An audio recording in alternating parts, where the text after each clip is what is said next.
حدیث نمبر 6502۔ امام مسلم رحمۃ اللہ علیہ نے اس حدیث کی 2 سندیں اور بیان کی ہیں۔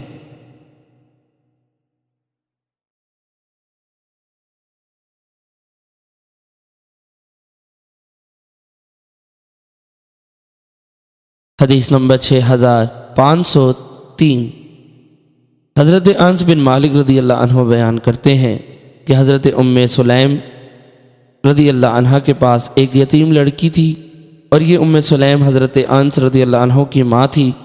رسول اکرم صلی اللہ علیہ وسلم نے اس یتیم لڑکی کو دیکھا تو فرمایا، تو وہی ہے، تو بڑی ہو گئی ہے، تیری عمر زیادہ نہ ہو۔ وہ یتیم لڑکی حضرت ام سلیم کے پاس روتی ہوئی واپس گئی۔ حضرت ام سلیم نے پوچھا، بیٹی کیا ہوا؟ اس نے کہا، حضور علیہ الصلوۃ والسلام نے میرے خلاف دعا کی کہ میری عمر زیادہ نہ ہو، اب میری عمر کبھی بھی بڑی نہ ہوگی۔ اس نے کہا، اب میرا زمانہ زیادہ نہیں ہوگا۔ حضرت ام سلیم جلدی سے دوپٹہ اوڑھتی ہوئی نکلی، حتیٰ کہ حضور علیہ الصلوۃ والسلام کی خدمت میں حاضر ہو گئی۔ رسول اللہ صلی اللہ علیہ وسلم نے پوچھا، اے ام سلیم تمہیں کیا ہوا؟ انہوں نے عرض کیا، یا رسول اللہ، کیا آپ نے میری یتیمہ کے خلاف دعا کی؟ آپ نے فرمایا، اے ام سلیم وہ کیا؟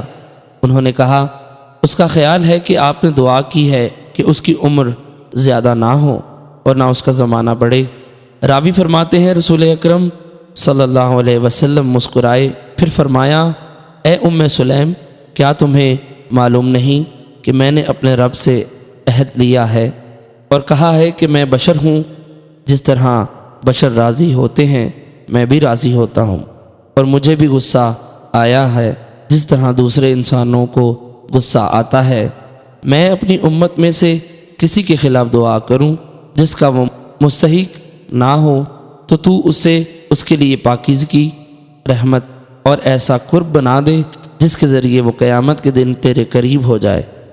راوی ابو معن کہتے ہیں، ہم تینوں جگہ حدیث میں یتیمہ تصغیر کے ساتھ ہے۔